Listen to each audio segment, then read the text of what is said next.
한나는 모든 것이 갖추어진 여인이었습니다. 그녀에게는 정말 풍성하고 부요함을 가지고 있는 남편이 있었습니다. 가정이 굉장히 좋았어요. 모든 것이 다 채워져 있는, 그리고 신앙도 그 가정에는 번듯하게 서 있었습니다. 1년에 3차례 성소에 올라가서 하나님 앞에 제사를 드리고 하나님의 얼굴을 또 간구하는 그러한 탄탄한 가정이었습니다. 그러나 고대 사회 이스라엘에 있어서 여인에게 가장 중요한 한 가지, 그것이 한나에게는 없었습니다. 바로 자녀가 없었습니다. 한나는 다 가지고 있었습니다. 남들이 보면 야, 쟤는 모든 거 다 가졌어. 그러나 한나의 마음속은 뻥 뚫려 있는 겁니다. 이스라엘 사람들 사이에서는 여러분 시편의 말씀을 통해서 여자들이 가지고 있었던 하나의 관념이 있었습니다. 자식은 여호와의 주신 기업이요 태의 열매는 그의 상급이로다. 여인이 고대 사회 이스라엘에서 자식이 없었다, 이것은요 하나님의 심판을 받은 것이다. 오늘날과는 달라요. 하나님의 징계를 받고 있는 것이다. 그래서 너무나 주눅들고 고통과 괴로운, 또 영적으로 눌려있는 그러한 삶을 하루하루 살아갈 수밖에 없었습니다. 남편이 엘가나는 한나를 위로했어요. 여보, 내가 있잖아.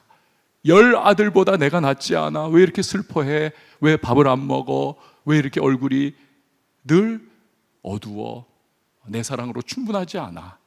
위로하고 격려하는 말을 했지만, 그러나 실상 한나에게는 그 남편의 위로와 격려가 오히려 더 괴로운 겁니다. 왜냐하면 말은 그렇게 했지만 엘가나는 벌써 분인나라고 하는 후처를 취한 겁니다. 그래서 아이들을 듬성듬성 낳는 그 모습을 바라보면서 이 말과 행실이 다른 그 시대에 자녀 없는 그러한 가정이 늘 취하는 그러한 모습을 바라보면서 나 역시도 우리 남편에게는 그런 존재구나 라고 하는 이 괴로움, 자괴감, 여기에 잡혀 있었던 겁니다. 너무 힘든 삶이죠. 후처로 들어온 분인나는 분인나대로 한나를 막 집중 공격을 하는 거예요. 너무 괴롭힙니다. 왜냐하면 자기는 남편에게 아이들을 다 낳아주고 대를 잇게 해줬는데, 아니 정작 보니까 자기보다도 2갑절의 여러 좋은 것들을 한나에게 남편이 여전히 주고 있는 그 모습을 바라보면서 이 분인나는 분인하는 거예요. 아, 분이나. 한나를 막 그냥 찝어대는 겁니다. 여러분, 이름을 잘 지어야만 합니다. 분인나는 지금 막 분인하고 있어요. 제가 성경을 보니까요, 다말이라고 하는 여자가 몇 사람이 나옵니다. 다윗의 딸, 유다의 며느리. 이 다말이라고 하는 여자들의 인생을 보니까 다 말아먹어 버립니다. 압살롬이라고 하는 다윗의 아들 어떻습니까? 진짜 나중에 보면 압사할롬이 되어버립니다. 요나는 어떻습니까? 제 이름이 요나인데 요놈의 나, 하나님의 명령을 거스르고 도망치는 요놈의 나. 아까 이노 목사님 잠깐 또 함께 또 대화 나누면서 제가 사춘기 때 부모님 속을 정말 많이 썩였습니다, 그 이야기를 드렸는데, 저희 아버님 목사님께서 제 이름을 이렇게 늘 할아버님이 지어주신 그 이름을 생각하면서 불만이 많으셨어요. 특별히 사춘기 때 제가 정말 요나처럼 부모님 속썩이고 하나님 속썩이고 이리저리 도망치면서 너무 힘들게 하니까 아버님이 너무 목회하시면서 에너지를 저 때문에 다 쓰신, 너무 힘들어 하셨습니다. 이름이 굉장히 중요하더라고요. 그런데요, 여러분, 복음은 모든 걸 변화시키더라고요. 제가 복음으로 말미암아 대학교 때 주님을 정말로 뜨겁게 만나고 완전히 삶이 그냥 뿌리에서부터 뒤집어지는 경험을 하고 나니까, 와, 요놈의 나였는데 제 이름 길요나 뒤집어 보니까 나요 길, 나요 길이요 진리요 생명이신 예수 그리스도를 전하는 사람. 내 이름이 이렇게 좋은 것이구나, 그때 처음 알았습니다. 여러분, 이 중에서 어떤 분들이 어떤 이름을 가지고 있는지는 모르지만, 여러분, 그 이름이 어떠한 이름이든 간에 주 예수 그리스도 안에서, 복음 안에서 여러분 정말 변화의 이름, 능력의 이름, 그 이름 예수 그리스도의 손에 붙잡혀 여러분의 이름도 정말 영광스러운 의미를 가지고 있는 이름이 될 수 있기를 축복합니다. 분인나는 그렇지 못했어요. 주님을 제대로 만나지 못한 거죠. 늘 분인하고 한나를 괴롭히고 고통을 끼치고, 이렇게 남편의 배신과 후처 분인나에 막 공격을 받으면서 이 한나가 너무 고통에 빠집니다. 그래서 나중에 엘리 제사장에게 자기의 이름을 이렇게 이야기하고 자기를 소개하면서 저는 마음이 괴롭습니다. 나는 마음이 괴로운 여자라. 한마디로 나 정말 눈물 나는 사람이에요. 나 건들지 마세요. 나 힘들어요. 나 너무 고통스러워요. 그 이야기를 하는 것입니다. 여러분, 오늘 이 자리에 지금 정말 휴가철 아닙니까? 저는 오면서 굉장히 많이 텅텅 비어 있을 것 같다. 지금이 딱 그 시즌이잖아요.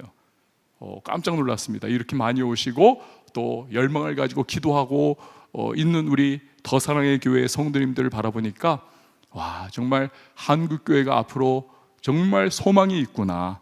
이 아멘을 안 하시는 걸 보니까 야, 정말 이 지역과 이 도시도 시티 투 시티 우리 목사님 그 사역을 하시는데 정말 우리 더 사랑의 교회로 말미암아 변화의 놀라운 역사가 앞으로도 계속해서 일어나겠구나.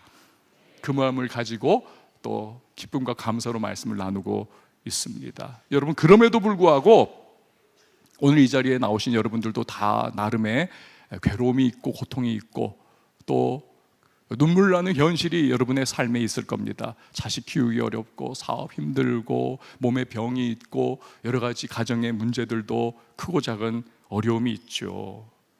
여러분, 우리가요 한나의 인생까지는 아니라 할지라도, 아니 어쩌면 그보다 더한 분들도 있을지 모르죠.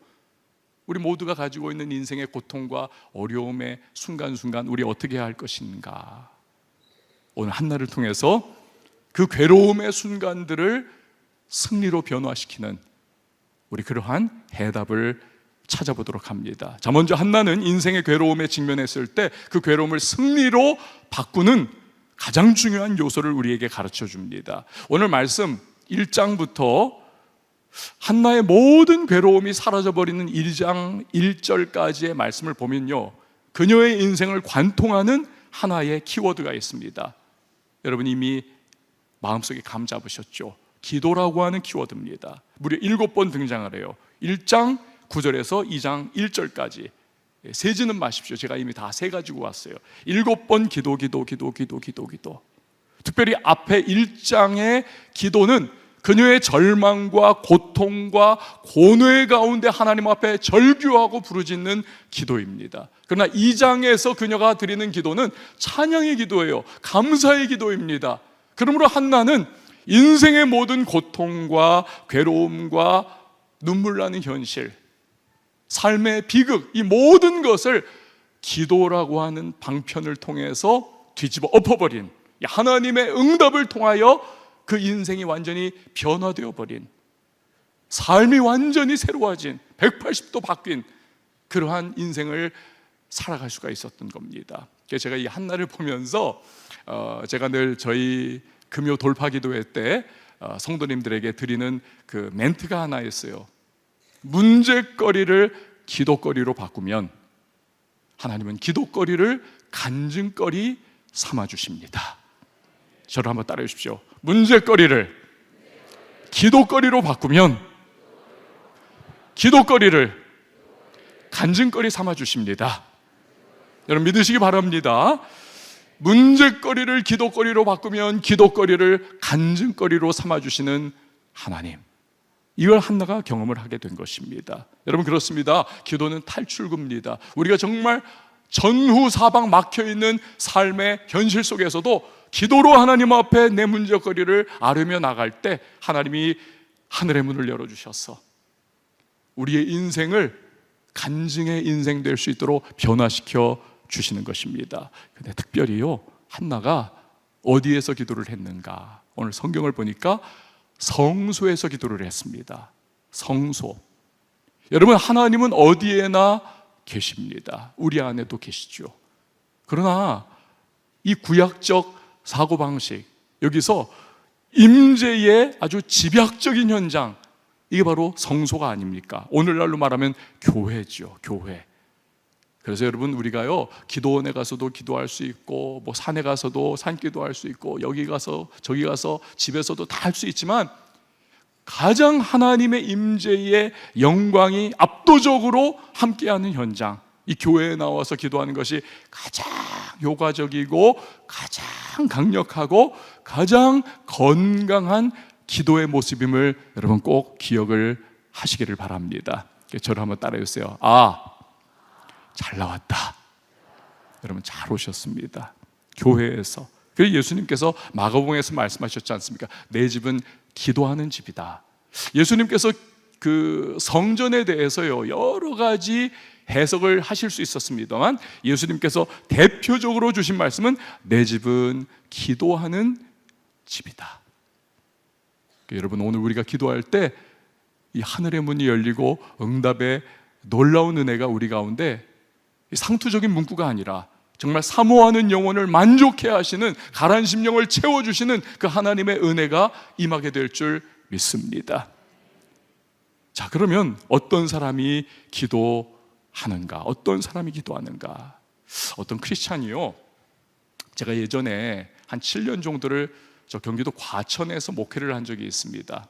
근데 그 과천은 이렇게 조그만 중소도시인데 인구도 별로 안 돼요. 그런데 거기에 이제 경마장이 큰 게 있습니다. 큰 경마장이 있는데 그래서 그런지 기수들이 가끔은 이제 그 말을 타고 이렇게 그 도로로 이렇게 나와가지고 뜨거덕 이렇게 산책도 하고 말도 이렇게 좀 릴렉스 할 수 있도록 그렇게 시간을 주는 경우들이 있어요. 그래서 저희 교회 앞에도 이렇게 말 탄 그러한 사람들이 이렇게 지나가고 있었던 그런 일들도 있습니다.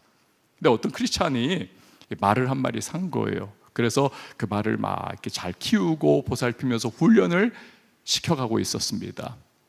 근데 이 크리스찬의 같은 교회 친구 한 사람이, 이 사람은 나이롱 신자. 여러분, 나이롱 신자 아세요? 이렇게 나이롱은 늘어났다 줄어들자 하잖아요. 언제는 신앙 좋은 것 같다가 언제는 신앙 전혀 없는 것 같다가 왔다 갔다 하는 그런 사람입니다. 나이롱 신자가 놀러 왔다고 해요. 그러면서 이렇게 말을, 이렇게 친구가 말을 훈련시키고 말을 사니까 멋있는데 하면서 막 이제 인사를 하는 거예요. 그랬더니 이 크리스찬이 내가 우리 말을 잘 훈련시켜가지고 우리 말은 뭐 일이야 뭐 이러면 그게 아니라 이 말은 할렐루야 하면 가고 아멘 하면 멈춘다네. 에이, 그러겠어. 내가 한번 타볼까? 이 사람도 말을 탈 줄 아는 사람이거든요. 그럼 한번 타봐. 내 말이 가짜인지 진짜인지. 이 사람이 나이롱 신자가 말을 탔습니다. 그리고는 해봤어요. 할렐루야. 그랬더니 말이 딱딱딱 걸어가는 거예요. 진짜네. 그래가지고는 할렐루야 할렐루야 할렐루야 했더니 이 말이 막 가는 겁니다. 막 가는 거예요. 근데 막 가는데 막 산들바람이 불죠. 하늘은 높죠. 정말 파란, 그리고 자연은 너무 아름답습니다. 이런 데서 막 말을 막 타고 가니까 얼마나 기분이 좋아요. 막 이러고 가다가 이제 싸이의 그 말춤이 여기서 생겨난 건데, 그러다가 막 이제 말을 타다가 이제 가는데 이 사람이 막 타다가 나이롱 신자잖아요. 말을 멈추는 말이 뭔지를 잊어버리고 말았습니다. 아멘을 해야 되는데, 할렐루야를 하긴 했는데 아멘이 안 나왔던 거예요. 평소에 기도를 안 했더니. 그래가지고 막 말을 타고 막 가는데 저 까마득하게 앞에 보니까 절벽이 있는 거예요. 이 사람이 막 그때부터 긴장하기 시작했습니다. 야, 이 말을 어떻게 세워야 되는가 하면서 막 말은 막 맹렬하게 달려가는 그런 상황. 이 사람이 막 머릿속으로 이 말을 어떻게 세워야 하는가, 멈춰도 아니고 예수님인가, 분명히 성경에 관계된 내용인데 이거 임마누엘인가, 바울인가, 베드로인가, 요한인가, 창세기, 출애굽기, 레위기, 민수기, 아는 성경하고 아는 예수님 제자들 이름하고 뭐 이것저것 다 끄집어내봤지만 말은 그냥 듣지 않고 계속 맹렬하게 달려가고 있습니다. 그래서 이제 보니까 저 앞에 이제 절벽이 눈에 드디어 보이기 시작했습니다. 큰일 났어요. 막 달려가는, 꼼짝없이 죽을 수밖에 없는 그때가 되어서 이 나이롱 신자가 하나님 앞에 생애 최초로 기도를 합니다. 하나님, 저 죽겠습니다. 저 좀 살려주세요. 제발 이 말을 세울 수 있는 그 친구가 훈련시킨 말을 기억할 수 있도록 도와주세요. 반드시 생각나게 해주실 줄 믿습니다. 예수님의 이름으로 기도합니다. 아멘. 그러자 이 말이 하면서 그 앞에 딱 섰다는 겁니다. 바로 이 앞에.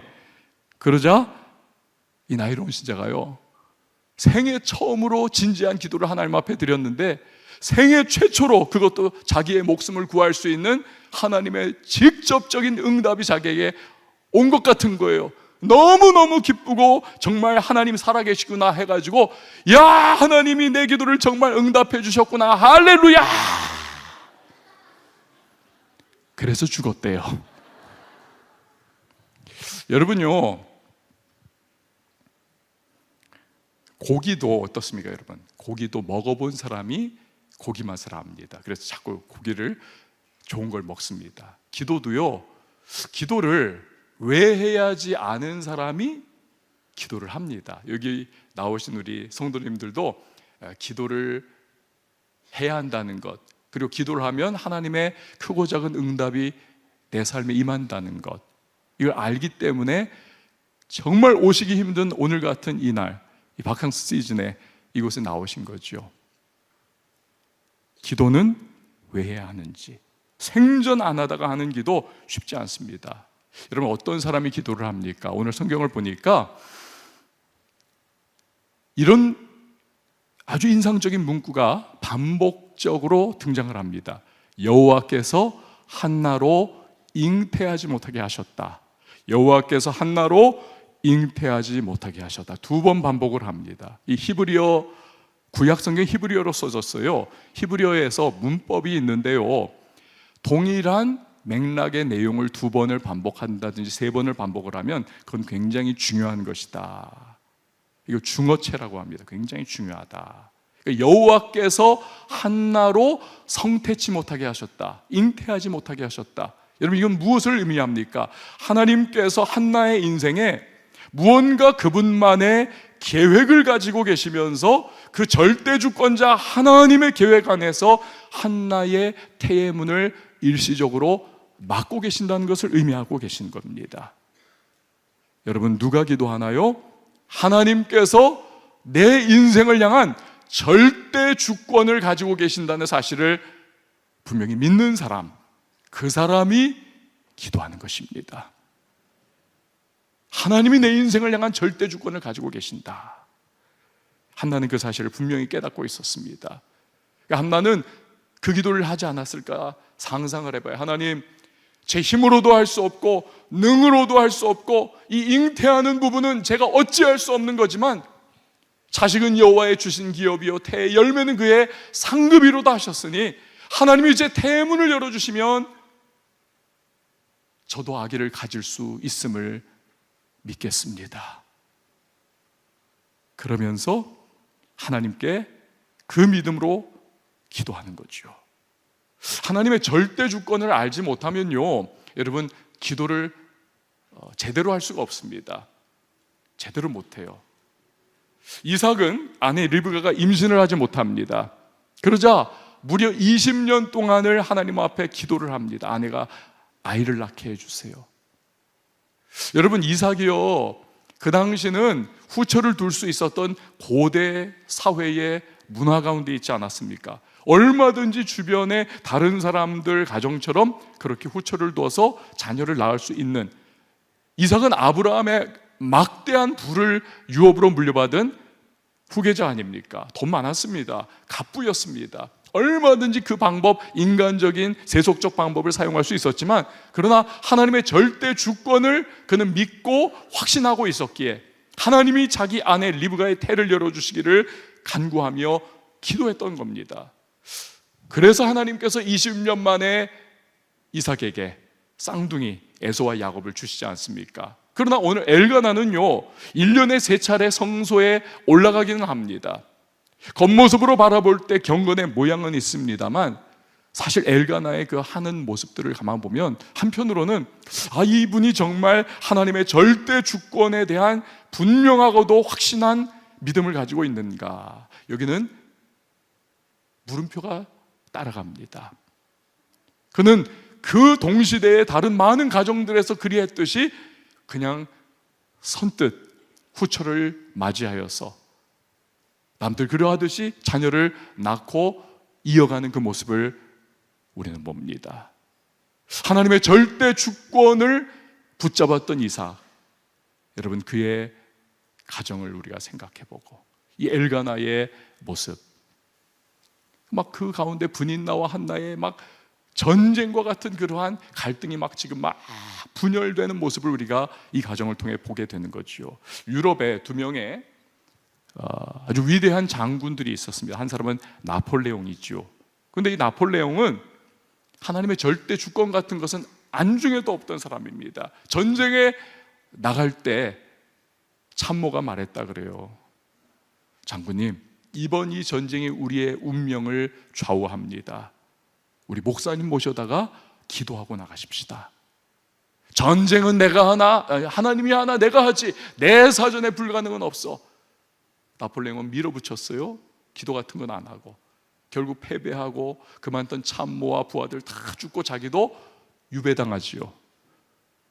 그런데 도보 해협 건너 영국에는 위대한 넬슨 제독, 이 사람이 있었습니다. 신앙이 아주 좋았던 사람. 이 사람은요, 전쟁에 나갈 때만 되면 시편 127편 1절, 여호와께서 집을 세우지 아니하시면 세우는 자의 수고가 헛되고 여호와께서 성을 지키지 아니하시면 파수꾼의 깨어 있음이 헛되도다. 이 말씀을 붙잡았던 사람이에요. 하나님의 절대 주권이죠. 그래서 그는 전쟁에 출정할 때마다 배 갑판에 군목 목사님을 모셔놓고 무릎을 꿇고 거기에서 하나님 앞에 자신의 인생과 군대와 나라의 운명을 올려드리면서 기도하고 출전합니다. 그 결과 그는 늘 승리했고 부하들을 살리고 참모들을 살리고 나라를 구하는 위대한 영웅이 되는 것입니다. 여러분, 오늘도 마찬가지입니다. 괴로울 때 온갖 세상적인 유혹과 마귀의 시험과 인간적인 방법이 날 붙들어라고 우리에게 유혹의 손길을 내밀 때 누가 눈을 질끈 감고 하나님 앞에 두 손 들고 기도의 자리에 나와 부르짖을 수 있는가? 하나님의 절대 주권, 내 인생을 향한 주님의 그 절대 주권을 신뢰하고 믿는 그 사람, 여러분 그 사람은 유혹과 시험을 끊어내고 주님 앞에 기도할 수가 있는 줄 믿습니다. 여러분, 임사체험이라고 혹시 아시나요? 임사체험, 이게 죽음의 순간에 그 어떤 영적인 신비한 경험을 하는 거, 저는 그것을 했습니다. 제가 중학교 2학년 때였어요.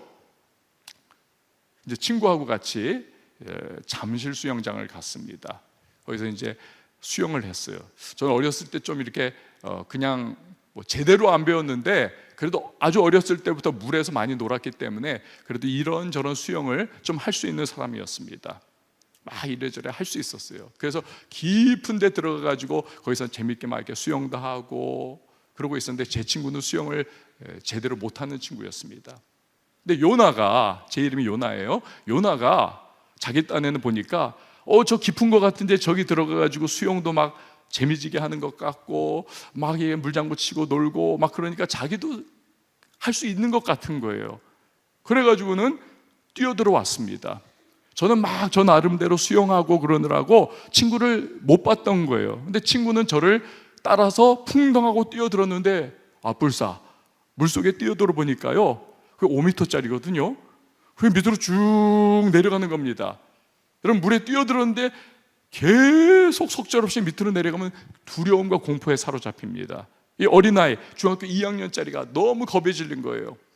그래서 제가 막 수영하고 막 놀면서 이렇게 있다 보니까 갑자기 귀에 들려오는 소리가 요나야 살려줘, 이런 소리가 들리는 거예요.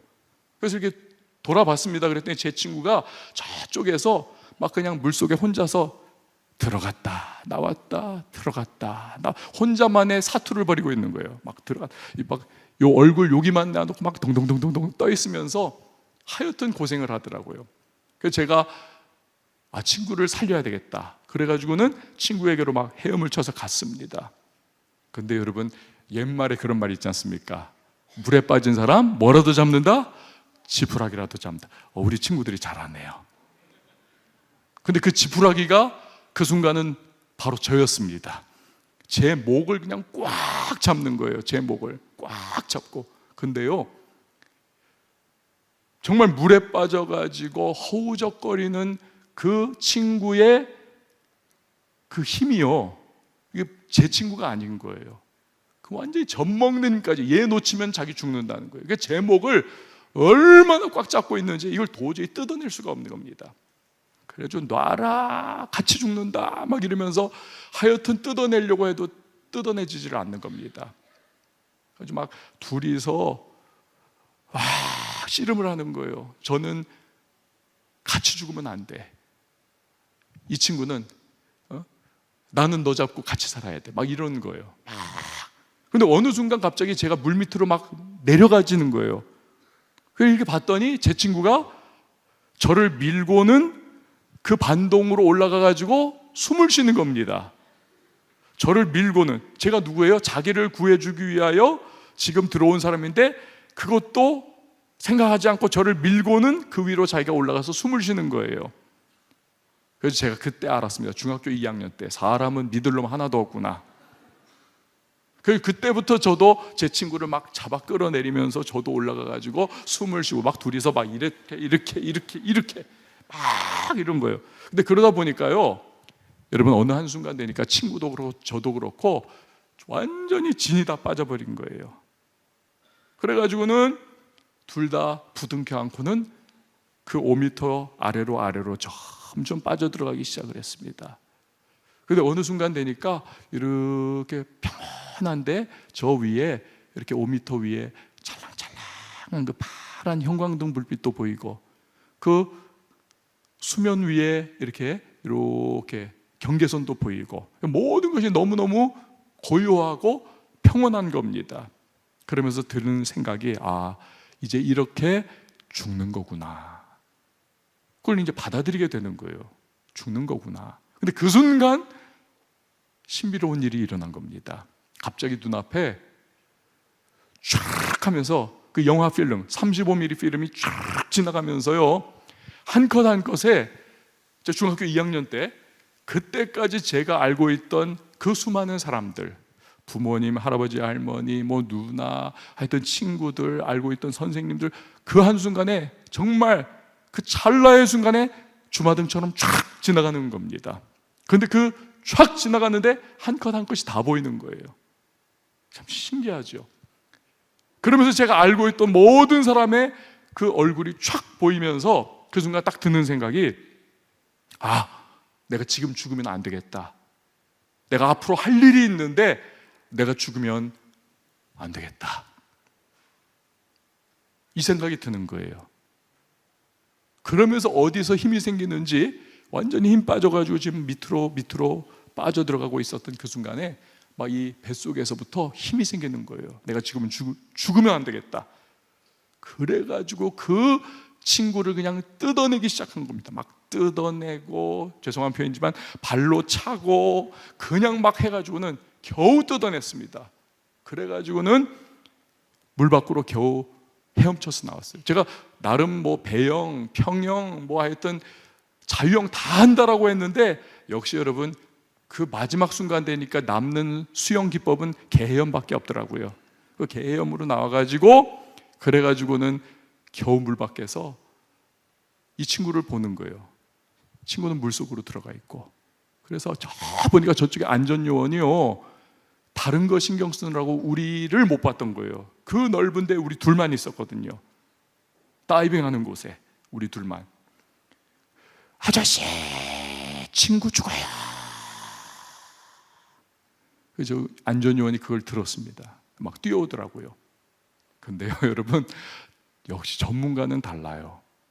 저는 제 친구 얼굴 쪽으로 다가갔습니다. 그랬더니 이 친구가 저를 붙잡아가지고는 그 사달이 난 건데, 이 안전요원은 역시 다릅니다. 어디로 뛰어들었을까요? 뒤쪽으로, 머리 뒤쪽으로 탁 뛰어들더니 그 머리통을 딱 잡고는 끌고 가는 겁니다. 그러니까 얘가 아무리 붙잡으려고 해도 잡지를 못하는 거예요. 그 제 친구를 겨우 물 밖으로 끌어내고 이 친구가 이렇게 누워 있는데 보니까 임신 9개월이에요. 완전히 물을 하도 먹어가지고 이렇게. 그런데 이 안전 요원이 배를 딱 누르는 겁니다. 그랬더니 만화에서 보듯이, 이건 진짜인데 만화에서 보듯이 물이 쭉 나가는 겁니다. 그래서 살았어요. 저는요, 이 체험을 한 이후로 확신을 하는 게 있습니다. 제가 그 찰나의 순간 정말 영화 필름 지나가는 것처럼 그 알고 있던 모든 사람들의 얼굴이 그 한 컷에 나타나서 보였던 것처럼, 언젠가 마지막 순간 하나님 앞에 서게 된다면 인생의 모든 순간에 행했던 일들, 선악간에 절대 주권자 되시는 하나님의 눈앞에서 그대로 드러나게 되겠구나. 그래서 복음으로 말미암아 구원받은 사람은 상급을 받는 자리로, 불신의 영혼은 심판의 그 보좌 앞에 서는 것이겠구나. 이걸 확실하게 알게 됐어요. 그리고 믿게 됐습니다. 절대 주권자 하나님, 그분이 우리 하나님이신 것입니다. 그분이 우리의 생사화복에 주권을 쥐고 계십니다. 그래서 여러분, 누가 기도하는가? 하나님이 절대 주권을 쥐고 계시다, 이것을 확신하고 믿는 사람이 기도하는 겁니다. 근데 어떤 모습으로 기도하는가? 오늘 우리는 한나가 어떠한 모습으로 기도했는가를 통해서 생각해 볼 수가 있습니다. 먼저 한나는요, 오랜 기도를 했습니다. 오랜 기도. 10절에 보면 한나가 오래 기도하매. 여러분 한번 저를 따라해 주십시오. 한나가 오래 기도하매. 한나가 오래 기도했습니다. 한나가. 그리고 한나는요, 통곡의 기도를 합니다. 통곡의 기도, 통곡의 기도. 여러분 꼭 기억하시기 바랍니다. 한나는요, 하나님 앞에 자기의 마음속에 있는 고통과 괴로움과 인생에 막 그냥 너무너무 쓰라린 그 현실을 눈물로 쏟아내는 기도를 한 겁니다. 여러분 꼭 기억하십시오. 마른 눈은 하나님을 감동시키지 못합니다. 그러나 눈물 젖은 기도는 여러분 하나님의 마음을 움직입니다. 하나님이 우리의 눈물을 보세요. 예수님께서도 여러분 눈물과 통곡과 울부짖음으로 기도하셨습니다. 이 히브리서에 보면 예수님이 눈물과 통곡으로 간구하셨다. 그 겟세마네겠지요. 그래서 그의 들으심을 받았다. 하나님의 응답을 받았다. 하나님의 응답을. 히스기야 왕이 죽을 병이 걸렸습니다.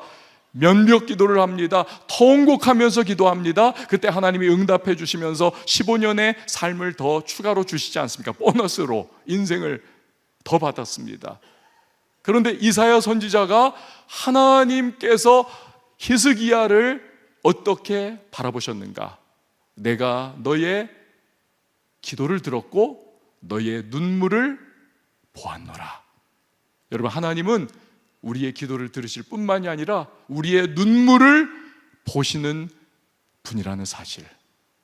그래서 여러분 오늘 여러분들께서 기도하시다가 무언가 꼭 그렇지는 않지만 어느 한순간 내 마음에 찡한 성령의 감동이 임하고 내 눈에서 기도 가운데 눈물이 흘러내린다.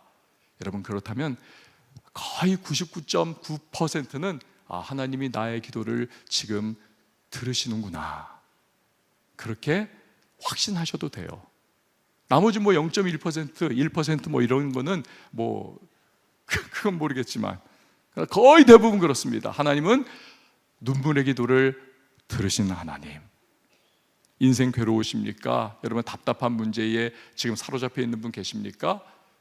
그렇다면 오늘 여러분 하나님이 주시는 감동 가운데 눈물의 기도가 그분께 올려질 수 있기를 바랍니다. 하나님의 응답의 역사를 경험하게 되실 겁니다. 한나는요, 두 번째로 목적이 분명한 기도를 드렸습니다. 11절 읽지는 않겠지만 한나가 이런 서원을 해요. 만약에 나에게 아들을 주시면 내가 그 아들을 하나님께 드리겠습니다. 나실인 서원을 하는 거죠. 구별하여 내 자녀를 하나님께 드리겠습니다. 여러분, 이 분명한 목적을 가지고 있는 기도가 굉장히 중요합니다. 오늘 여기 나오신 여러분들 가운데서도요, 여러 가지 목적을 가지고 기도하는 분들이 계실 거예요. 근데 그 목적이 정말 하나님의 뜻에 부합한가? 물론 초신자 때에는 그냥 어린아이가 별 의미 없는 이야기들을 웅얼웅얼 하듯이 그냥 많이 하는 게 제일 중요하죠. 많이 하는 게. 그리고 기도에 입을 여는 것이. 그러나 어느 단계가 다다르면 그때부터는 정말 하나님의 그 받으시는 기도, 이 목적 있는 기도, 목적이 부합하는 기도, 이것이 또 절실한 것입니다. 돈을 달라고 기도해요. 그런데 그 돈을 달라는 목적이 불분명합니다. 자녀가 좋은 대학에 들어가기를 기도하고 있어요. 그러나 왜? 그 목적은 무엇인가? 하나님의 영광을 위한 것인가? 무엇인가? 내 사업이 잘 되기를 기도합니다. 그 목적은 무엇인가? 우리 가정을 위해서 기도합니다. 그 목적은 무엇인가? 비전과 꿈을 달라고 기도합니다. 그런데 그 목적은 무엇일까? 제가 알고 있던 어떤 여자분의 이야기예요. 아들에게, 이제 30대인 아들에게 외제차를 사줍니다. 근데 이 아들이요, 그 차를 몰고 출고한 딱 이 차를 타고는요, 집을 나섭니다. 그리고는 한 달 후에 들어오는 거예요, 집에. 그 차를 팔아가지고는 유흥비로 다 써버리는 겁니다. 유흥비로 다 써요. 이 권사님이요, 속이 저희 교회 권사님은 아니고요, 속이 막 그냥 너무 터지는 거예요. 속 터지고 너무 괴롭고 그 자녀가 너무너무 십자가인 거죠. 고통 속에. 이 아이에게 여러분, 그 좋은 차가 열쇠가 주어졌다는 것이 과연 축복일까요? 하나님이 돈을 주셨습니다. 그런데 그 받은 돈을 가지고 이 캬바레 다니고 저 캬바레 다니면서 그 돈을 쓰고 있다. 그것이 과연 축복일까요? 하나님이 건강을 주셨습니다. 그런데 그 건강으로 이 쓸데없는 짓 하고 다녀요. 밤거리를 배회하면서. 그것이 과연 축복일까요? 좋은 한 학교를 붙여줬습니다. 그랬더니 대학교 들어가면서부터 교회하고는 담을 쌓아버립니다. 과연 축복일까요? 여러분, 목적이 분명해야만 합니다. 한나, 아들을 주시면 제가 이 아들을 하나님께 드리겠습니다. 주님의 일을 하는 그러한 종을 삼아주세요. 그러니까 이 한나의 기도의 최종 목적은 하나님의 뜻이 이루어지는 겁니다. 그리고 하나님이 영광 받으시는 겁니다. 여러분의 기도는 하나님께 영광 돌리는 목적의 기도가 될 수 있기를 바랍니다. 나의 고통과 나의 신음, 나의 괴로움이지만 이걸 부르짖지만 그러나 그 결과 하나님의 영광이 드러나는 기도. 먹든지 마시든지 무엇을 하든지 주의 영광을 위하여 하라. 세 번째로 한나의 기도는 오랜 기도였습니다. 그가 여호와 앞에 오래 기도하는 동안에. 왜 오래 기도했을까요? 마음이 괴로우니까요. 여기 응어리진 모든 것들을 다 하나님 앞에 토해낼 때까지 기도하는 겁니다. 다 쏟아내는 겁니다. 이게 다 뻥 뚫릴 때까지, 뻥 뚫릴 때까지. 5만 번 응답받은 기도의 사람 조지 뮬러가 이런 말을 합니다. 한번 잘 들어보세요. 기도를 시작하는 것으로 또는 기도를 올바르게 하는 것으로는 충분치 않다. 몇 시간 기도하는 것으로도 충분치 않다. 기도는 응답받을 때까지 인내하며 믿고 지속적으로 해야 한다. 여러분, 기도는 언제까지 합니까? 저를 한번 따라해 주면 좋겠습니다. 기도는 끝까지. 기도를 끝까지 하나님의 응답. 엘리야 역시도 하나님이 비구름을 보내주실 때까지 7번을 연속으로 기도하지 않습니까? 7번, 7은 하늘의 숫자인 3과 땅의 숫자인 4 더한 거죠. 완전 수입니다. 그러니까 하나님의 응답이 임하는 그 순간까지 포기하지 않고 끝까지 기도하는 모습. 우리가 기도할 때 응답이 쉬이 오지 않을 때가 있습니다. 오늘 이곳에서 기도하시는 분들 중에서도요, 내가 1년 내내, 2년 내내, 아니 어떤 분은 몇 년을 그 기도를 붙잡고 기도를 해도 하나님의 응답이 지금 내게 임하는 것 같지가 않아요. 아직 여전히. 그렇지만 여러분, 포기하지 마시고 끝까지. 때로는 우리가 기도할 때 엘리 제사장이 한나를 오해해서 너 술 취했냐, 포도주 끊어라 라고 말하는 것과 같은 오해를 받을 때도 있습니다. 야, 너 그 자꾸 이렇게 맨날 그 가가지고 허구한 날 교회 가서 그렇게 울면서 꼴도 보기 싫게 맨날 그렇게 기도하냐, 그런 이야기 들을 수도 있어요. 그러나 우리의 기도는 하나님께 올려지는 것입니다. 언제까지요? 끝까지. 응답이 임하는 그때까지. 그럼 왜 응답이 오지 않을까요? 왜 오래 기도해야 할까요? 하나님은요, 우리의 기도에 대한 응답의 약속을 분명히 주시지 않았습니까? 예레미야 33장에 너는 내게 부르짖으라, 내가 내게 응답하겠고 네가 알지 못하는 크고 은밀한 일을 내가 보여주리라. 응답하겠다고 약속을 주셨습니다. 또 시편에 보면은 하나님께서 81편에 보니까 너는 내 입을 넓게 열라, 내가 채우리라. 여러분, 이 문장은요, 하나님께서 그 고대 사회에 사신이 어느 나라에 왔다 가는 그 상황을 이렇게 차용해 가지고 하나님께서 우리에게 설명해 주시는 겁니다. 응답에 대한 약속을.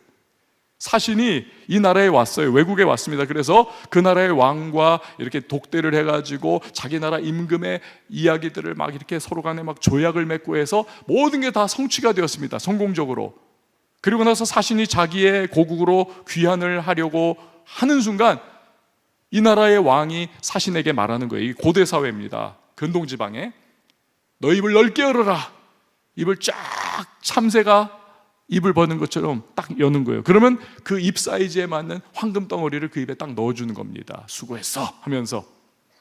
그게 이제 시편 81편에 나오는 너는 내 입을 넓게 열라 내가 채우리라의 이미지인 겁니다. 그러니까 뭐예요? 하나님께서는 우리가 하나님 앞에 부르짖어 기도하고 우리가 하나님 앞에 열심을 다해서 간구할 때 우리가 생각하는 것 이상의 응답을 우리에게 허락해 주시겠다는 약속인 것입니다. 할렐루야. 그 약속을 주시는 거예요. 마태복음 7장 7절 너무 유명하지 않습니까? 구하라 그리하면 찾을 것이요, 두드리라 열릴 것이다. 이거 다 주시는 약속이지 않습니까? 근데요, 참 이상하죠. 저와 여러분은 기도하면 정작 응답이 잘 나오지 않는다는 것이 우리의 딜레마가 아닙니까? 왜 내가 기도하면 응답이 잘 안 올까? 그래서 기도하다가 포기하고는 합니다. 어쩌면 오늘 이 자리에 생애 처음으로 기도의 자리에 나온 분이 계실지 몰라요. 그런데 기도했는데 응답이 되지 않아요. 에이, 역시 기도가 아닌가 보다. 해봤자 별 도움이 없고 응답도 안 되나 보다. 안 올련다. 그런 분이 있을지도 모르겠습니다. 왜 이런 일이 생길까요? 한마디로 기도는요, 잘 들으십시오. 기도는 전투라는 사실을 우리가 생각해야 하는 것입니다. 기도는 전투다. 기도는 전투다. 다니엘 선지자가, 이 다니엘이 하나의 신비한 계시를 하나님께 받습니다.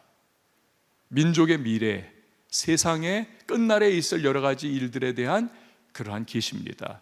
그런데 자기의 지성으로는, 자기의 경험과 자기의 이성으로는 해석이 안 되는 거예요. 하나님 앞에 기도를 시작을 합니다. 그래서 21일 동안 기도를 하는 겁니다. 그래서 다니엘 기도회가 21일 동안 이어지잖아요. 21일 동안 기도를 합니다. 21일 동안. 근데요, 중요한 것은 다니엘이 그 기도를 21일 동안 하는 첫날 이미 하나님께서는 천사를 보내셔가지고 다니엘에게 응답을 이미 주신 겁니다. 그러나 현실화가 안 된 거예요. 왜?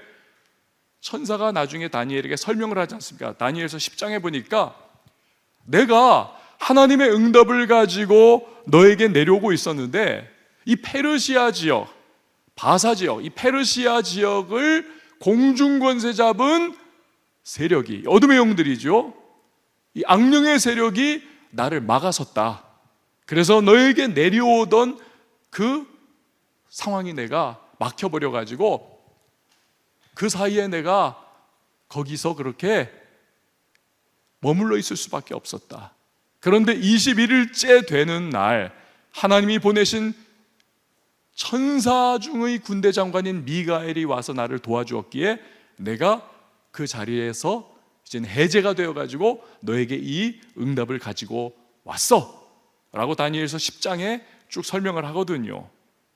그러니까 여러분, 다니엘 기도를 시작한 첫날에 이미 하나님이 응답을 주셨는데 그 응답을 21일 동안 받지 못하고 있다가 21일째 마치 봉인이 풀리듯이 미가엘 천사가 와서 도와줘서 이 응답을 가지고 내려오던 천사가 다니엘에게 드디어 응답을 현실화, 구체화시킬 수 있는 그러한 상황이 됐다는 것입니다. 여러분, 여기서 우리가 알 수 있는 것은 우리가 기도할 때는요, 이게 보통 일이 아니라는 것입니다. 영계에서는 하나님의 놀라운 응답을 우리에게 가지고 오는 천사와 이것을 막아서는 악한 어둠의 세력의 충돌과 전투가 일어나고 있을 수가 있다는 것입니다. 하나님은 어떤 분이십니까? 에베소서 3장 20절에 보니까 우리의 구하는 것이나 생각하는 것에 넘치도록 풍성히 응답해 주신 하나님이라고 말씀하고 있습니다. 그러니까 우리가 기도하며 구하는 것뿐 아니라 하나님께서 나에게 뭔가 좀 도와주시면 좋겠다, 이게 심지어는 생각만 해도 하나님께서는 우리의 마음을 아시고 그 사랑하는 자녀인 저와 여러분에게 응답을 주고 싶어 하시는 분이에요. 또 때로는 응답을 그렇게 해서 주십니다. 마가복음 11장 24절을 보면 무엇이든지 기도하고 구한 것은 받은 줄로 믿으라. 받은 줄로 믿으라. 그러니까 우리에게 하나님께서 때로는 이미 마음속으로 생각하든지 또는 잠깐 기도를 했는데 하나님이 응답을 즉각적으로 주는 경우들이 꽤나 많다는 것이죠. 그런데 그때 공중권세 잡은 그 어둠의 영들, 세상, 이 모든 것들, 이런 세속적 분위기, 이 망라한 어둠의 세력들이 우리의 기도를 막고 있기 때문에 우리가 드린 그 많은 기도들이 아직도 막혀 있을 수가 있다는 것입니다. 왜 그럴까요? 우리가 기도 드린 바가 우리의 삶에 현실화되고 구체화되고 응답될 때 그 부분에 있어서 하나님의 영광스러운 통치가 찬란하게 드러나기 때문에 그렇습니다. 예를 들어서 우리가 물질을 위해서 기도했습니다. 하나님, 거룩한 부자 되게 하여 주시옵소서. 그래서 주신 그 물질을 가지고 제가 하나님의 나라와 선교와 주님의 뜻을 이루는 일에 제가 쓰고 싶습니다. 이 하나님의 물질에 대한 응답이 내 삶에 임하게 될 때 그 물질 분야에 하나님의 통치의 찬란한 역사가 드러나는 거죠. 하나님, 우리 가정을 위해서 기도했습니다. 그때 하나님이 응답해 주신데 그 하나님의 영광스러운 통치의 역사가 우리의 자녀와 우리의 가정에게 아름답게 드러나는 거죠. 우리 사업을 위해서 기도했습니다. 우리의 건강을 위해서 기도했습니다. 우리의 교회를 위해서 기도했습니다. 우리의 선교지를 위해서 기도했습니다. 그 기도가 아름답게 응답되고 그것이 현실화, 구체화 되어지는 그 순간 이 하나님의 통치가 선교지에 우리의 기도의 대상들에게 멋지게 영광스럽게 이루어지는 것을 볼 수가 있는 거죠. 그러나 원수 마귀는 역으로 생각하면 하나님의 통치가 강력하게 임하는 것은 자기의 세력이 위축받고 축소되는 것을 의미합니다. 그러니 아주 그냥 모든 자기의 힘과 능력을 총동원해 가지고 하나님의 통치의 영광스러운 역사가 일어나지 못하도록 막아서고 있는 거죠. 여러분, 오늘도 어쩌면 우리가 드린 과거로부터 지금까지의 수많은 기도들은요, 영적인 전투에 놓여 있을 수도 있습니다. 많은 기도들이. 그래서 이 사실을 우리가 생각하면서 우리는 기도에 낙심하지 말아야만 합니다. 여러분, 하나님께서는 전능하신 하나님이시기 때문에 어떠한 원수마귀 어둠의 영의 방해도 뚫고 반드시 우리에게 응답하실 수 있고 우리의 삶을 변화시킬 수 있고 우리에게 주님의 영광스러운 역사를 일으켜 주실 수 있음을 여러분 믿으시나요? 힘이 없어요. 그러나 또 목소리는 좀 작았어도 여러분 그 확신하고 있는 줄 저는 믿어요. 그렇죠. 그 우리의 믿음입니다. 하나님은 전능하시기 때문에 우리의 모든 부르짖음과 간구를 얼마든지 응답해 주실 수 있는 그런 하나님. 그런 하나님. 그런데요, 그럼에도 불구하고 마귀가 기도 응답을 무산시킬 수 있는 유일한 방법이 있습니다. 그것은 우리가 기도를 포기하는 것입니다. 만약에 다니엘이 기도하고 있었습니다. 하루차, 이틀차, 사흘차, 나흘차, 20일차까지 됐어요. 막 기도했는데, 그런데 20일 넘어가고 21일 되어가고 있는 그 시간까지도 응답이 아직 임하지 않으니까 다니엘이 지쳐버렸어요. 포기합니다. 기도 응답 안 주시나 보다. 기도 못하겠다. 더 이상은 힘들어서 포기했다고 한다면 그 21일 차에 임했던 놀라운 그 기도의 응답을 그는 결코 맛볼 수가 없는 것입니다. 여러분, 얼마나 많은 기도 응답이, 그래서 우리가 기도를 포기했기 때문에 공중에서 아직도 묶여있는지 몰라요. 때로는 사라져버렸는지도 모릅니다. 그러니까 마귀는 이 점을 너무 잘 알고 있기 때문에 자기가 하나님의 역사를 방해할 수는 없고, 그러나 우리로 하여금 기도를 포기하게 한다면 그 기도가 무산되어 버린다는 사실을 알기에 우리를 공격하고 그 기도를 방해하고 최대한 끌고 있는, 그래서 우리가 기도줄을 놔버리도록 하는 거죠. 갈라디아 6장 9절에 우리가 선을 행하되 낙심하지 말지니 포기하지 아니하면 때가 이름에 거두리라. 여러분, 하나님은 우리가 포기하지 않고 끈질기게 기도하기를 원하고 계십니다. 그게 재판장을 끝까지 쫓아다녔던 그 가난한 과부의 모습이 아니고 무엇이겠습니까? 조지 뮬러 5만 번 응답받은 이 목사님이 정말 기도의 사람 아니었습니까? 그런데 그가 3명의 친구, 불신자 친구를 위해서 평생을 기도했다죠. 그 중에 한 사람은 뮬러 목사님이 죽기 직전에 회심하고 돌아왔습니다. 그리고 한 사람은 장례식장에서 다른 친구가 말하기를, 야, 조지 뮬러가 너 위해서 평생을 기도했어. 너 예수 믿어야 하지 않겠니? 여기에서 무너져 내린 거예요. 눈물 쏟으면서 예수를 믿습니다. 그러나 마지막 한 사람, 너무 완고하고 너무 영적으로 이 사람은요 험해요. 끝까지 안 믿는 거예요. 그런데 이 사람이 그래도 조지 뮬러 친구지 않습니까? 유품을 정리하다가 이 뮬러의 일기장을 본 거예요. 거기 보니까 조지 뮬러가 써놓은 문장, 내가 아무개를 위해서 오랜 기간 구원을 놓고 기도했다. 여전히 돌아오지 않는다. 그러나 하나님께서 그의 영혼을 구원해 주시기를 눈물로 간구하고 있다. 이걸 보는 순간 그가 눈물을 쏟습니다. 그리고 돌아옵니다. 여러분, 우리가 드리는 기도는 우리가 포기하지 않는다면 반드시 하나님의 때 하나님의 방법으로 응답의 놀라운 은혜를 누리게 될 줄 믿으시기를 바랍니다.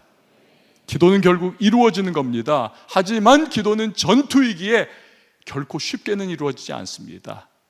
그러므로 낙심하지 말고 인내함으로 기도해야만 합니다. 특별히 여러분, 영혼 구원을 위해서 가족이라든지 자녀라든지 친구라든지 이걸 위해서 기도하고 계십니까? 이 기도의 제목에는 원수 마귀가 그냥 총력을 기울여서 방해할 거예요. 그러므로 여러분, 미리 마음에 경각심을 가지고 내가 정말 더 이 친구를 위해서 기도해야 되겠구나, 내 자식의 구원을 위해서 기도해야 되겠구나, 남편의 구원을 위해서 기도해야 되겠구나, 마귀가 어마어마하게 방해할 것이기에 내가 결코 포기하지 말자. 기도는 전투야. 이 마음을 가지고 기도한다면 어느 순간 주님 역사하셔서 주 예수를 믿으라, 그리하면 너와 내 집이 구원을 받으리라. 이 은혜의 역사가 일어나게 될 것입니다. 여러분, 한나가 기도할 때 어떤 결과가 나타나나요? 19절 마지막 절에 보니까 여호와께서 그를 생각하신지라. 저를 한번 따라해 주시면 좋겠습니다. 여호와께서 한나를 생각하셨다. 여기서요, 생각했다라고 하는 단어는 히브리어로 자카르라고 하는 단어예요. 자카르. 이것은 뭐 이렇게 위에다가 이렇게 체크하는 거 있죠. 갈매기 표시 딱 체크하는 걸 의미합니다. 그러니까 한나의 기도를 하나님이 들으셔서 한나 이름 위에다가 체크를 하신 거예요. 자카르. 하나님이 생각하셨다. 한나를 내가 얘를 꼭 기억할 거야. 얘의 기도를 꼭 기억할 거야. 여러분, 하나님께서 우리의 기도 위에 또 우리의 이름 위에 체크를 하시면 끝난 것인 줄 믿으시길 바랍니다. 포기하지 마세요. 한나의 기도를 들으사 어떤 일이 일어납니까? 그녀의 눈물을 씻어줄, 그리고 사사시대의 영적 어두움을 장막을 걷어버리고 이제 왕정시대로 나아갈 수 있는 가교의 역할을 하는 위대한 선지자 사무엘이 한나로부터 출생하는 것 아닙니까? 여러분, 우리도 절대 주권자이신 하나님께 기도하면 때가 이르면 우리의 삶에 괴로움을 씻어주시는 하나님의 응답을 누리게 될 것입니다. 왜 한나의 태는 막혀 있었고 대적 분인나는 격동시키며 번민케 합니까? 왜 남편 엘가나는 한나를 사랑하는 말은 하지만 행동으로는 한나의 마음을 누구보다도 더 아프게 하는 일을 합니까? 바로 절대 주권자 하나님은 그 괴로움을 통해서 한나가 자발적으로 서원할 수 있도록, 하나님 아들을 주시면 이 아들 내가 하나님께 드리겠습니다.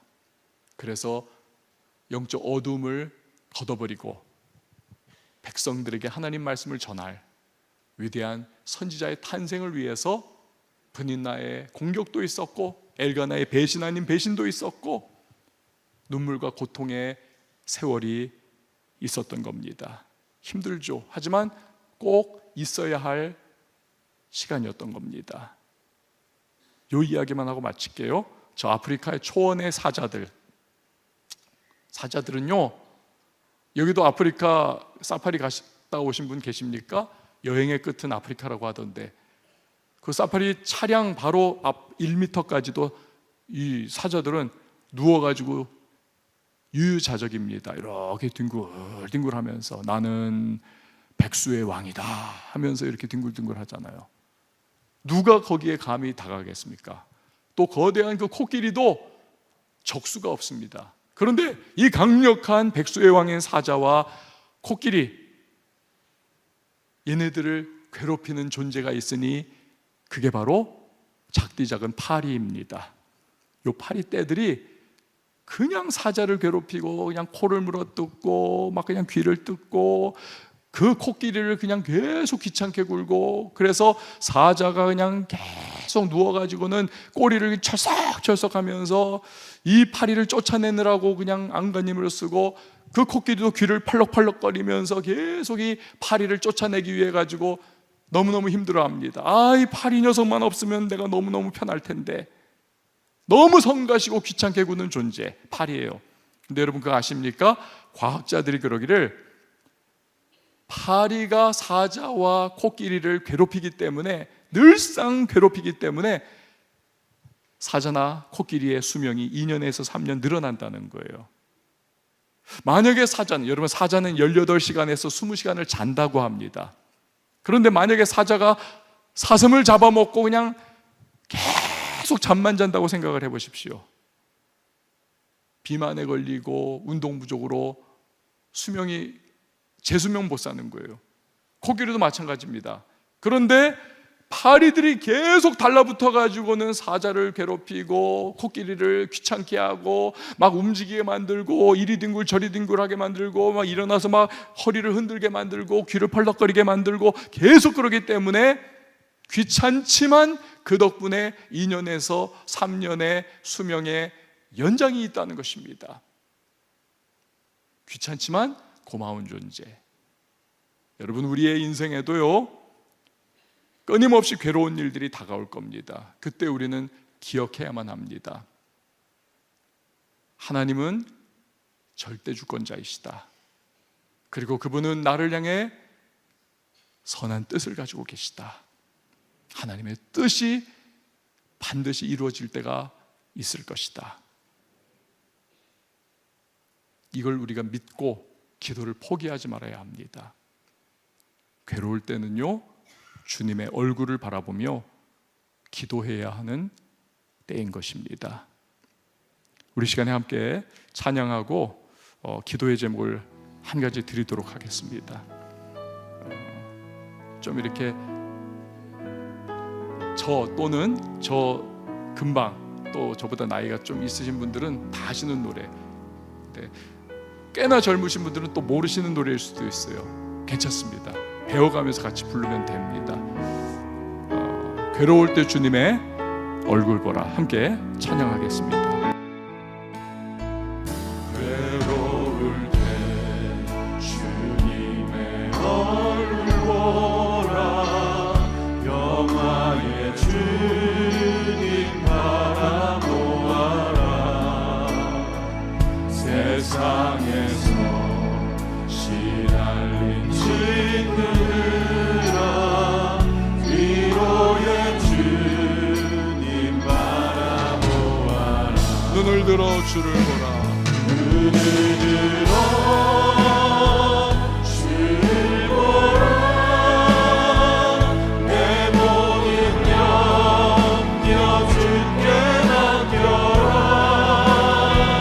슬픈 때에 주님의 얼굴 보라. 사랑의 주님 오실 주리라. 힘이 없고 내 마음 연약할 때 능력의 주님 바라보아라. 주의 이름 부르는 모든 자들 인주시고 늘 지켜주시네.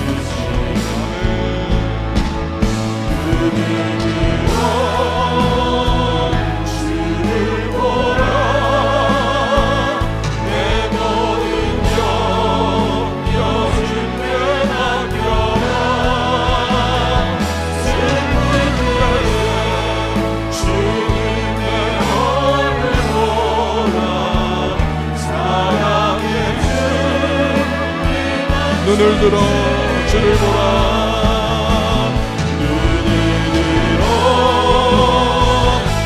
주를 보라. 내 모든 염려 주께 맡겨라. 슬픈 때에 주님의 얼굴 보라. 사랑의 우리 마지막으로 한 번 더 찬양하십시다. 눈을 들어 주를 보라.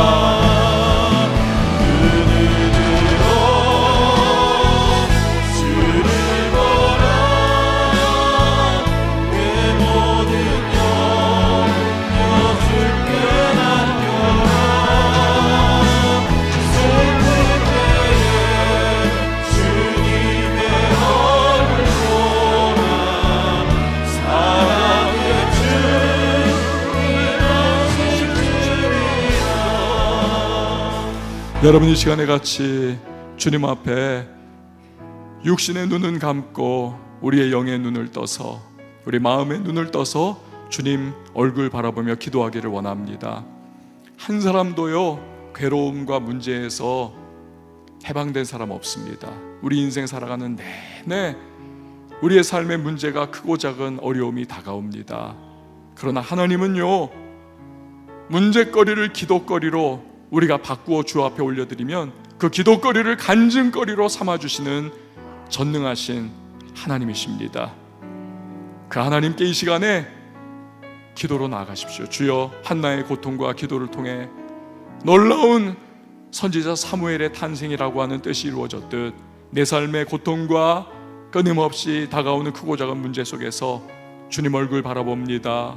역사하시고 하나님의 뜻을 드러내시고 하나님, 내 삶에 주님의 선하심이 나타나게 하여 주시옵소서.